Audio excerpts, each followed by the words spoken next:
সাইয়েদনা মুসা আলাইহিস সালাম আল্লাহর একবার জিজ্ঞেস করলেন, আল্লাহ মাইয়া কুনু জালিসি ইয়াউমাল কিয়ামা, আল্লাহ আমার সাথে কিয়ামতের দিন জান্নাতের সাথী কে হবে?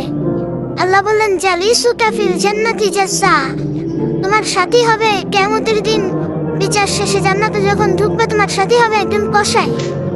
কসাই চিনেন কি করে? বস্তু কাটে। সাইয়েদনা মুসা আলাইহিস সালাম অবাক হলেন, ঘটনা কি?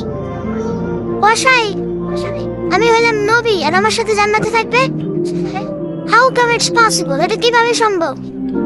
আল্লাহ বললেন, নিজেই দেখে আসো এটা কেমন কসাই। সাইয়েদনা মুসা আলাইহিস সালাম ছদ্মবেশে কসাইয়ের দোকানে দাঁড়িয়ে রইলেন। দেখলেন স্পেশাল বিশেষ কোনো আমল নাই, কসাই শুধু গোশত কাটে, গোশত বিক্রি করে। দিন শেষে দোকান বন্ধ করে প্যাকেটের ভেতরে গোশত নিয়ে বাড়িতে রওনা হয়েছে। বাড়ির ভেতরে ঢুকে যাওয়ার পর সাইয়েদনা মুসা আলাইহিস সালাম ঘরের দরজার কড়া নাড়লেন। কসাই বলে, মান আনতা, তুমি কে? মুসা আলাইহিস সালাম বললেন, আনা মুসাফির, আমি মুসাফির, থাকার জায়গা নেই, আপনি যদি থাকার জায়গা দেন আপনার বাড়িতে থাকুন। কসাই বলে, আসো। সাইয়েদনা মুসা আলাইহিস সালাম ঢুকলেন। কসাই বলে, এই ঘরে একটু থাকেন, ওই ঘরে আমার একটু কাজ আছে।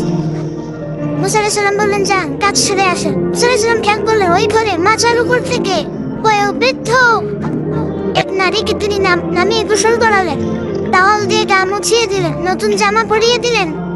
এরপর দোকান থেকে আনা সুন্দর গোশতের টুকরাটা নিজ হাতে কেটে রান্না করলেন। তারপর রুটি বানালেন আর গোশত আর রুটি হাতে নিয়ে ওই মহিলার মুখে তুলে দিচ্ছেন। মহিলা খাচ্ছে, খায় আর বিড়বিড় করে কি যেন দোয়া পড়ে।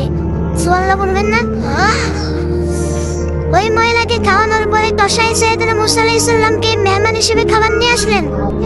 বললেন, ও পথিক, খাবারে খান, সকালবেলা আপনিও চলে যাবেন, আমিও যাব আমার দোকানে, খেয়ে আপনি ঘুমিয়ে পড়েন। মুসা আলাইহিস সালাম বললেন, ততক্ষণ পর্যন্ত তোমার আনা খাবারে আমি হাত দিব না, যতক্ষণ না তুমি বলবা ওই মহিলাটাকে। কসাই বলে, হাদিহি উম্মি, এটা আমার মা। হাদিহি উম্মি, এটা আমার মা। এই দুনিয়ায় এই মা ছাড়া আমার কেউ নাই, আমিও ছাড়া আমার মায়ের কেউ নাই। তাই প্রতিদিন দোকানের কাজ শেষ করে গোশত এনে রান্না করে আমার মারে আমি খাওয়াই।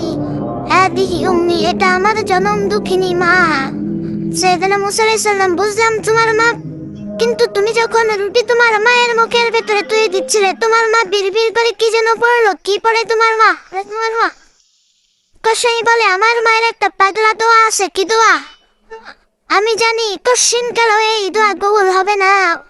আবেগের বশবর্তী হয়ে প্রতিদিন আমার মা আমার খেদমতে আমার উপর এত সন্তুষ্ট হয়ে যায়, এত খুশি হয়ে যায়। আমার মা প্রতিদিন